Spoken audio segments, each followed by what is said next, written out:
ይህን መጽሐፍ ለመጻፍ እስክርቢቶና ማስታወሻ ደብተር ይዤ ቁጭ ባልኩ ጊዜ በጣም ያስጨነቀ ነገር ምን እንደነበረ ዛሬ በአካል አሳያችኋለሁ። ይህ እኔን ያስጨነቀ ነገር እናንተም አዲስ ስራ ለመጀመር በወሰናችሁ ጊዜ የሚገጥማችሁ ነገር ነው ብዬ አስባለሁ። ሰላም የምወዳችሁ፣ እኔ የዓለም ዘውድ እባላለሁ። ይህ የኔ የራሴ የህይወት ገጠመኝ ማለትም መጽሐፍ ነው። ዛሬ ይህን መጽሐፍ ከገጽ 1 እስከ ገጽ 21 በመንገድ ላይ እናነባለን። በመንገድም ያን ያስጨነቀኝን ነገር በአካል የማሳያችሁ ይሆናል። አብረን እንውጣ። ጥበብ ጠርታኝ ሳይሆን ህይወት በፈተናዋ ገፍታኝ ብዕሬን አነሳሁ። ይህ ክታብ በእውነተኛ ታሪክ ላይ ተመስርቶ በልብ ወለድ ቅመም ተከሽኗል። ሆኖም ግን ከስነ ጽሑፍ ህግ ይልቅ የህይወት ህግን መከተል ያመዘንበታል።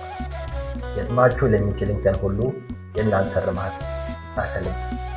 የህይወት ትግል ሁሌም አድካሚ ቢሆንም ድሉ ግን ደስ ይላል። እናንተም ይህን ክታብ ጀምራችሁ በመጨረስ በድሉ ደስ ይበላችሁ። መልካም ንባብ።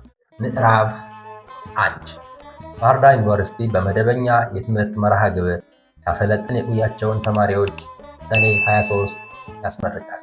ይሁንና ባለቤቱ ወርቂቱ ለ5 ዓመት ያህል በምህንድስና የትምህርት ዘርፍ ሲሰለጥን የቆየ ልጃቸው ንጉስን ለማስመረቅ ከምርቃቱ ቀን በፊት 2 ቀን ቀደም ብለው ከቤታቸው ተነሱ። 4 ቀን ቆይታ ያህል የሚያስፈልጋቸውን ነገር በሙሉ ሸክፈው ይዘዋል። ኦይ እንጂ መጥታችሁ እንድታስመርቁኝ የምትለን ከልብ ነው እንዴ? እኔ እኮ ሁሌ እንዲህ ስትል አንድም ቀን ከልቤ ውስጥ ጥልቅ ብሎ ያውቅ አለ አቶ ይሁን የንጉስ አባት። ንጉስ የፋሲካን በዓል ለማክበር ወደ ቤተሰቦቹ ሄዶ የተጫወቱ ሳለ ድንገት ነገር ጨዋታው ስለ እሱ መመረቅ ሆኖ ለማንኛውም መጥታችሁ እንድታስመርቁኝ አስቀድማችሁ አስቡበት ሲል ንጉስ። አዎ ከልቤ ነው እንዴ? ያቺ ቀን ማለት እኮ በህይወቴ ከማገኛቸው የደስታና የስኬት ቀናት መካከል የመጀመሪያውና ዋነኛዋ ናት አለ ንጉስ። ያንተ ነገር ደግሞ ሁሌ ከሰው የተለየ ነው። እስኪ እስካሁን ድረስ ማን ሲመረቅ ማን ሄደ? አለ ይሁን ትንሽ ቆጣ ብሎ። አዎ እውነቱን ነው አለች ወርቂቱ የባለቤቷን ሐሳብ ተከትላ። እንደገና መልሳ አሁን በቅርቡ እንኳ ይዛ የተፈሪ ልጅ ይዛ አንተ ከምትሰለጥንበት ዩኒቨርሲቲ ለጥቆ ካለው ማን ነበር እቴ ብላ የዩኒቨርሲቲው ስም ጠፍቶባት ስሙ ከጣራ ላይ እንደተጻፈና ከዛ ለማንበብ እንዳሰበች ሁሉ ታገጯ ቀና ብላ ጣራ ስትመለከት ደብረ ታቦር አለች የንጉሥ ታናሽ እህት ወይኒቱ። አዎ እግዚአብሔር ይስጥሽ ድርቦ ታቦር እና እዚያ ሲመረቅ እናቱም አባቱም አልሄዱ፣ ሌላም የሄደ አንድም ዘመድ አልነበር ብላ አሁንም ንግግሯን ቀጠለችና ተመርቆ ሲመጣ ግን ያለ ድግስ ተደግሶና ሀገር ተጠርቶ ሰርጉ ነው እንዴ እስኪባል ድረስ ሰው ሁሉ እየተደነቀ ከሰርግ በሚበልጥ እንጂ ከሰርግ በማይተናነስ ድግስ አስመረቁ። ባይሆን እኛም እንደ ሰው ተመርቀህ ቤት ስትመጣ ያለ ድግስ ደግሰን እናስመርቅልሃል አለች። ምን ዛሬ ያሰደደሽ? አለሙ የጎረቤታችን የሊያው ልጅ ሲመረቅ ቢሆንስ ማን ሄዶ ያስመረቀው ነበረ አለ ይሁን እጁን ከፍ እያደረገ። ይኸውላችሁ ምን መሰላችሁ፣ በመጀመሪያ እንድትረዱኝ የምፈልገው ነገር ሰው እንደ ቤቱ እንጂ እንደ ጎረቤቱ አይኖርም እንደሚባለው እነ ከላት እንዲያ ስላደረጉ እኛም እንዲያናድርግ ነገሌ እንዲህ ስለሆኑ እኛም እንዲህ እንሆን ማለት የተሳሳተ አመለካከት። ሰው የሚኖረው አስተሳሰቡና አቅሙ በፈቀደለት ልክ አለ ንጉስ። አሁንም ቀጠልና ለዚያም እኮ ይመስለኛል አጥራሪተው እኛም በሬ ያረዱ እኛም ዶሮ እንረድ አፋችን ባይቀም ሰው እጃችን እንደሚልመድ እንደ አቅማችሁ ማለት እኮ ነው ሲል በልበልተው የሰው ግጥም ያለ ቦታው አስገብታ አታበላሽ። ይሄ ስለ ጀግንነት እንጂ ስለ አቅም የተገጠመ አይደለም። ይልቁንም ግጥሙ ቅኔ ነው፣ ምስጢር አለው አለ ይሁን ድንገት የንጉሥ ንግግር አቋርጦ ስለ ጀግንነት ሲያወራ በቅጽበት ዓይኑ ፍጥጥ ብሎ የጀግንነት መልክ ፊቱ ላይ ተስሎ እየታየ አቶ ይሁን አምባገነንነትን ከአባወራነት ጋር አዳብሎ የያዘ እሱ ያለው ከሆነ እንጂ ሌላ ያለውን የማይቀበል ካሰኘው እንጂ ካላሰኘው ሀሳቡ ማንም ሊያስቀይረው የማይችል ስራም እንኳ ቢሆን እርሱ ራሱ ካልሰራው ወይም አብሮ ሆኖ ትእዛዝ ካላስተላለፈ በስተቀር ሌላ ሰው ሰርቶት የተሰራ የማይመስለውና በአጠቃላይ የሰው ነገር ሁሉ የማይመስለው ሰው ነው። ወርቂቱ ደግሞ ይህን የባለቤቷን ጠባይ ስለምታውቅ የእሱን ሐሳብ ከመቃወም ይልቅ ውስጧ ባያምንበትም እንኳ መደገፍን ትመርጣለች። ሁሌም ከእሱ ተቃራኒ ሐሳብ ይዞ የሚከራከር ሰው ስታይ ጸብ እንዳይፈጠር ትሰጋለች። አሁንም ቢሆን እርሱ በቀደደው ቦይ እየፈሰሰች ነው። የንጉሥን መጥታችሁ እንድታስመርቁኝ የሚል ሐሳብ እሷም አልደገፈችው። በጣም ብዙ ሲከራከሩ ከቆዩ በኋላ በመጨረሻ መስሏችሁ ነው እንጂ ያችን ቀን መጣችሁ ትያት እኮ ግን እንዲህ ዛሬ ሄዶ ማስመረቅ ምን ይሰራል ያላችሁትን ስታስቡ እንዴት ተሳስተን ኖራል እንደምትሉ እርግጠኛ ነኝ። እና እንዴላችሁም ዛሬን ዝም ብላችሁ እሺ በሉኝና መጥታችሁ አለ ንጉሥ። እነሱን ለማሳመን ያደረገው ጥረት ሁሉ አልሆን ሲለው እንዲያው ነገሩ ነው እንጂ ይህን ያህልማ እኔ ምን ችግረኛ፣ ያው እንደ ሰው እንሆን። ከዛ ማንም በማያውቀንና በማያደንቀን አገር ሄዶ ማስመረቁ ወጪ ከማብዛት ውጭ ምን ይጠቅማል? ይልቅስ ከዚህ ዘመዶቻችንን ጠርተን አስቀብጠን እናስመርቅሃለን ብለን እንጂ እኛስ ባህር ዳር መጥቶ ማስመረቁ ይህን ያህል አይከብደንም አለ ይሁን። ወርቂቱ ባለቤቷ በንጉሥ ሐሳብ መስማማቱን ስታይ ከልቧ ደስ አላት። ምንም እንኳ እርሷም ከይሁን ጎን ወግና እና የእርሱን ሐሳብ ተከትላ ስታወራ የነበረች ቢሆንም ውስጧ ግን በሐሳቡ ሙሉ በሙሉ አምኖበትና የልጇን ሐሳብ መቃወም ፈልጋ አልነበረ። ነገር ግን እርሷና ልጇ አባወራውን በአንድ ሐሳብ ወግነው ቢሞግቱት አባወራው ጭራሽ እናትና ልጅ ተባበራችሁብኝ ብሎ ነገሩን እንዳያከረውና ጸብ እንዳይፈጠር ስጋት ስለነበረባት ጭምር ነበር። ይሁን ንግግሩን እንደጨረሰ ወርቂቱ አዎ እውነቱን ነው፣ ባህር ዳር መጥቶ ማስመረቅ አይከብደንም። ወዲያውም ደግሞ ተመረቀ ከዚህ ከመጣ በኋላ ያለውን ድግስ ቢሆንም እንኳ ከዛ መሄዳችን አያስቀረው። በማብላትና በማጠጣት እንደሆነ እኔ እናት ወርቂቱና አባት ይሁን እንደሆን አገር የመሰከረልን አለች። እንዲህ ስታወራ በባለጸጋነትና በባለ አባትነት ክብሯ ከፍ ብላ ከሰው ሁሉ በላይ የሆነች መስሎ እየታያል። ንጉሥ እናትና አባቱ ሐሳቡን በመቀበላቸው ደስ ብሎት ደግሞ ከዚህ መደገስ አያስፈልግም፣ እኔ የምፈልገው መጣችሁ እንድታስመርቁ ብቻ ነው አለ። በል እስኪ እንዳልፈው ይሁን፣ መጀመሪያ እግዚአብሔር በሰላም እዛ ያድርሰን አለ። ይሁን መንፈስ ቅዱስ ቀርቦት ያለ ወትሮ በሰው ሐሳብ እየተስማማ አሜን፣ እሱ የላይኛው ጌታ በሰላምና በጤና ያድርሰን አለች። ወርቂቱ ተከትላ አንገቷ ተቃንታ ወደ ሰማይ እያየች። ምዕራፍ 2 ንጉሥ የሚመረቅበት ቀን ደረሰ። ቅዳሜ ይመረቃል። እናትና አባቱ ወይዘሮ ወርቂቱና አቶ ይሁን ስምምነታቸው መሰረት ሐሙስ ረፋዱ ላይ ጉዞ ጀመሩ። ዕቅዳቸው ደብረ ማርቆስ ገብቶ ማደር ነው። አርብ ደግሞ ባህር ዳር ገብተው አድረው ቅዳሜ አስመርቀው እሑድ አብረውት ከዋሉ በኋላ ሰኞ በጠዋት ተነስተው ወደ ቤታቸው ለመመለስ አስበዋል። እነዚህ ቀናት ያህል ለመቆየት የሚያስፈልጋቸውን ስንቅና ልብስ በሙሉ አዘጋጅተው ይዘዋል። ወርቂቱ በሰፊ ምጣድ ጋግራ ካስቀመጠችው እንጀራ ላይ 5 እንጀራ ከመሃሉ አውጥታ 3ቱን በአገልግል ውስጥ አስገባችና ከላዩ የምጣድ ሽሮ ጨመረች። የተቀሩትን 2 እንጀራዎች ደግሞ ከምጣድ ሽሮ ላይ አለበሰችና እንጀራውን ከጫፍ ወደ መሃል አጥፋ እንደገና ከላዩ ደግሞ 6 ድስትፊያ የሚያካክሉ የስንዴ እንጎቻዎችን አስቀመጠች። በመጨረሻ አገልግሉን ከድና እንዳይፋታ በደንብ አድርጋ ጠፈረችው። ሌላ ደግሞ 2 ሰነፍ ቆሎ፣ 1 ሳህን አተር እንግርግብና እንደገና ደግሞ 2 ሳህን በሶ ዱቄት በአይነቱ በፔስታል እያደረገች ቋጠረች። በመጨረሻ ሁሉን በአንድ አድርጋ በትልቅ የጨርቅ ከረጢት አስገባቻቸው። ይሁን የሙሉ ቤተሰቡ የክት ልብስ ከሚቀመጥበት ትልቅ የእንጨት ሳጥን ውስጥ ለእርሱ በቅርቡ ያሰራውን 1 ፍታይ ኩታ ሱሪ ከነኮቱና ሸሚዝ አወጣ። ለወርቂቱ ደግሞ አልፎ አልፎ ብርቅ ያለ ነገር ሲኖር ብቻ ከዓመት 1 ወይም ከ2 ጊዜ በማይበልጥ የምትለብሰውን ጃኖ ጥልፍ ቀሚስ ከነነጠላ ኩታውና ከነመቀነቱ አወጣላት።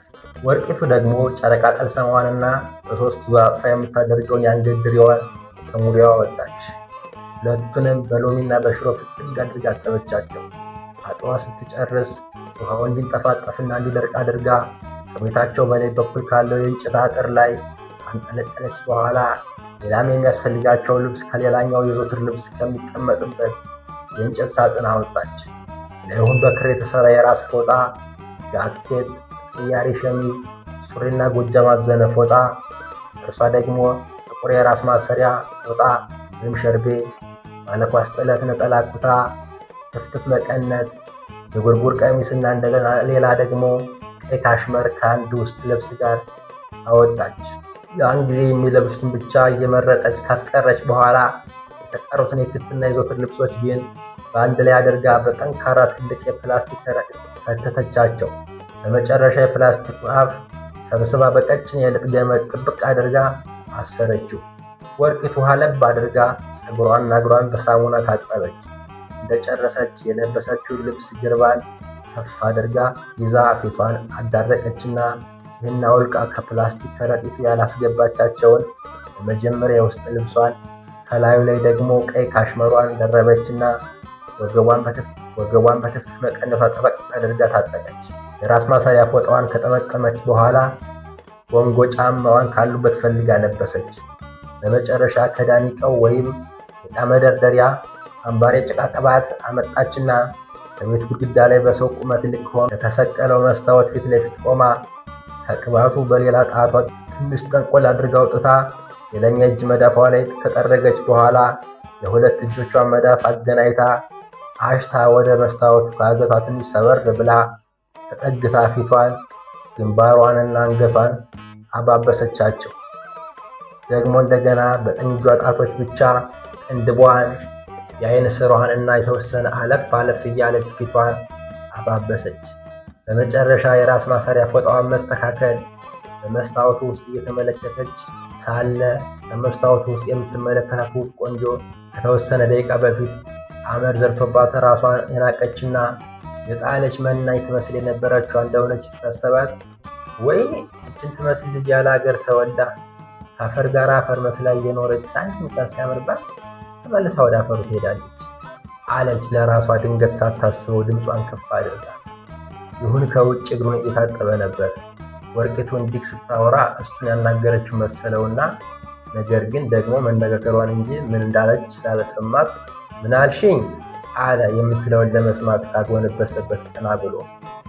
ወርቂቱ ትንሽ ድንግጥ ብላ ከመስታወቱ ፊት እንደቆመች ቿን ማውራቷና ድርጊቷ ገርሟት፣ ኧረ እዚህ ነው ይቺ ድመቴቱ እርቧት ነው መሰል ስራመድ በእግሬ እየገባች ጠልፋ ልትጥለኝ ነው አለች ዝቅ ብላ ብትመለከት እውነት ድመቷ እሷ ከቆመችበት ቦታ ከእግሮቿ መካከል ቆማ ጅራቷን እየቆላች ጆሮዋን ከእግሯ አስጠግታ ስትታከካት ብታያት ከዛ በፊት ያወራችው እውነት ከድመቷ ጋር እንደነበረ ሁሉ ቅድም ያን ያህል ጭጣ በልታ እንዴት አሁን በአሁን ራባት አለ። ይሁን ወርቂቱ ያለችው እውነት መስሎት። ወርቂቱ ይህ ይሁን ያወራውን ሰምታ እንዳልሰማች መልስ ሳትመልስ ሁኔታዋ ገርሟት ትንሽ ፈገግ ብላ እንደገና መልሳ ቀና ስትል ያች መጀመሪያ የአፈርነት ኑሯን ያረዳቻት እሷ በዓለም በስጋ ፈቃድ እየኖረች ሳለ ስጋሽን አዋርደሽ ነፍስሽን ለአምላክሽ ያስገዛሽና የምድሩን ኑሮ ንቀሽና ትተሽ ሰማያዊ ኑሮ የምትናፍቅ የእግዚአብሔር የቅርብ ወዳጁ ትመስያለሽ ያለቻት የፊቷ የውበቱ ጸዳል እንደ ከዋክብት የሚያበራ ሆኖ ሳለ ኑሮ ግን አመድ አስመስሎ እያኖራት እንደሆነ ያስታወሰቻት ያቺ መስታወቱን ውስጥ ያለችው ውብ ቆንጆ የበለጠ አምሮባት ተመለከተቻት። ያቺ ውብ ቆንጆ ግን ራሷ እንደሆነች እንደገና ስታሰባት በቁንጅናዋና በውበቷ ምክንያት የተሰማትን የውስጥ ሙቀት ሳንቧ በአየር እንደሚያቀዘቅዝ ሁሉ ንጹሕ አየር አስገብቶ የሞቀውን አየር ደግሞ እያስወጣ በሚመስል ሁኔታ ደስ እያላት ከልቧ ተነፈሰችና በልናቴ ደግሞ እንዳይመሽብን ቶሎ ልበስና እንሄድ አለች። አምባሪ ጭቃዋን ለማስቀመጥ ከመስታወት ወደ ዳኒቀው እየሄደች ዳኒቀው እንደደረሰች አምባሪ ጭቃዋን ከማስቀመጧ በፊት ልክ መጀመሪያ ፊቷን ለመቀባት እንዳደረገችው በጣቷ ትንሽ ጠንቆል አድርጋ አውጥታ አስቀምጣ እንደገና ወደ በሩ ተመልሳ መጣ። ቅባቱን በመዳፎቿ አሸት አድርጋ ቀሚሷን እስከ ጉልበቷ ድረስ ከፍ ካደረገች በኋላ እግሮቿ ተራ በተራ ከበሩ መቃል ላይ ያደረገች ጭምጭምቶቿንና ባቶቿን እስከ ጉልበቶቿ ድረስ ወለወለቻቸው። ይሁን ደግሞ በተራው ልክ እንደ ወርቂቱ እግሩንና ፀጉሩን ታጥቦ ከጨረሰ በኋላ ቤት ገብቶ ለብሶት የነበረውን ልብስ አውልቆ የዘወትር ልብስ ከሚያስቀምጡበት ሳጥን ወርቂቱ ያወጣችለትን በመጀመሪያ ሱሪውን ከዛ ደግሞ ሸሚዙን ለበሰ። አውልቆ ካስቀመጠው ሱሪው ላይ ቀበቶን አውልቆ አሁን በለበሰው ሱሪ ዘለበት ከግራ ወደ ቀኝ ካስገባ በኋላ የሸሚዙን ቁልፎች ከላይ ወደ ታች አስተካክሎ ቆለፈ። ሸሚዙን በሱሪ ውስጥ ሰግስጎ ሲያበቃ ቀበቶውን ጠበቅ አድርጎ ታጠቀና ከሸሚዙ በላይ ደግሞ ጃኬቱን ደረበ። በመጨረሻ በጥቁር ፌስታል አሽጎ ከቤቱ መከታ ላይ የሰቀለውን ከስክስ ጫማውን አውርዶ ተጫማ። በይ እንግዲህ እኔ እየጨረስኩ ነው፣ የሚያዘውን ጓዝ አሰናጅና እንሂድ አለ ይሁን። እኔማ ጨርሼ አንተ መጨረስ አይደለም ወይ የምጠብቅ አለች ወርቂቱ ጠዋት የምጣድ ሽሮ ስትሰራ ቆርቆሮ ቤት ወደ ሳሩ ቤት ወስዳ የነበረውን የጨው ወይም የድቁስ ቅል እንደገና መልሳ ወደ ቆርቆሮ ቤት ልታስቀምጥ እየሄደች።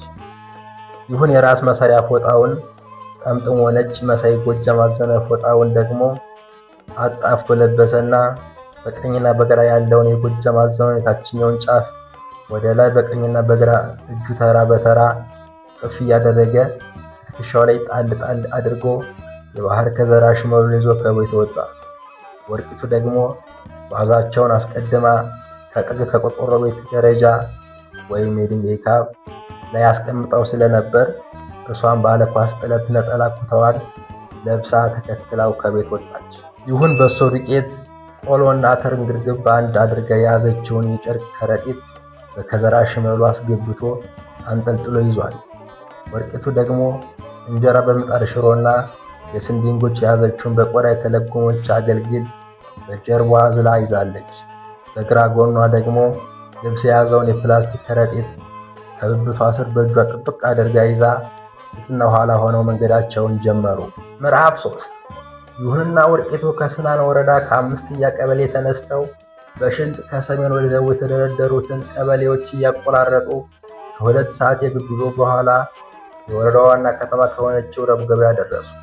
ቀኑ ሐሙስና ገበያ የማይውልበት አዘቦት ስለነበር ወዲያው የመኪና ወረፋ ብዙም ሳይጠብቁ ቶሎ መኪና አገኙ። ከ1 ሰዓት የመኪና ላይ ጉዞ በኋላ ደብረ ማርቆስ ገቡ። ንጉሥ ቤተሰቦቹ ደብረ ማርቆስ ገብተው ለማደር እየተሰናዱ እንደሆነ ያን ቀን ጠዋት ደውለው አሳውቀውት ነበር። ባህር ዳር ሲደርሱ የሚያርፉበት ቤት ለመከራየት ከግቢ ወደ ከተማ ወጣ። ቶሎ ብላ ስልኩን ተቀብላ ከጆራ ወደ አፏ እያስጠጋች የሎ አለች ወርቂቱ። የንጉሥ የታናሹ ሙሉ ወደ ንጉሥ ደውሎ ትንሽ ሲጠራ ከቆየ በኋላ ሲያነሳው አነሳው ሄሎ በዩ እያለ ስልኩን ወደ ጆሮ አስጠግቶ ይሰጣል። ደህና አደራችሁ አለ ንጉሥ ስልኩን አንስቶ የእናቱን የሎ የሚል ድምፅ ሲሰማ። ደህና አደርክ አባት አለች ወርቂቱ። ወርቂቱ አብዛኛውን ጊዜ ንጉሥን በስሙ አትጠራው። ከንጉሥ ይልቅ አባት የሚለው ይቀላታል። አፏ ላይ ቶሎ ይመጣላትም አባት የሚለው ነው። ወርቂቱ አባቷ ንጉሥን ከመውለዷ በፊት ሞቶባታል። ንጉሥ ደግሞ አባቷን ስለሚመስልና እሷን በጣም ስለምትወደው የበኩር ልጇ ሲሆን እንደ አባቷም ጭምር ታየዋለች። ጌታዬ የሰጠኝ አባቴ ምትክ ስጦታዬ ነው ትላለች። በተለይ ደግሞ ጎላጎላ ያሉ አይኖቹን፣ ቀስት የመሰለ አፍንጫውን፣ አጫ በረዶ የመሰሉ ጥርሶቹንና ትንሽ ጎበጥ ያሉ የእግር ጣቶቹን ይመለከቱና ቁርጥ አያቱን እኮ ነው የሚመስል ይሉታል። ደህና እግዚአብሔር ይመስገን፣ እንደምን አደራችሁ አለ ንጉሥ።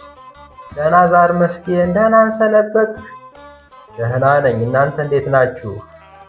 ደህና ነን። ይኸውልህ እና ዛሬ ከዚህ ተነስተን ማርቆስ ገብተን ልናድር ነው።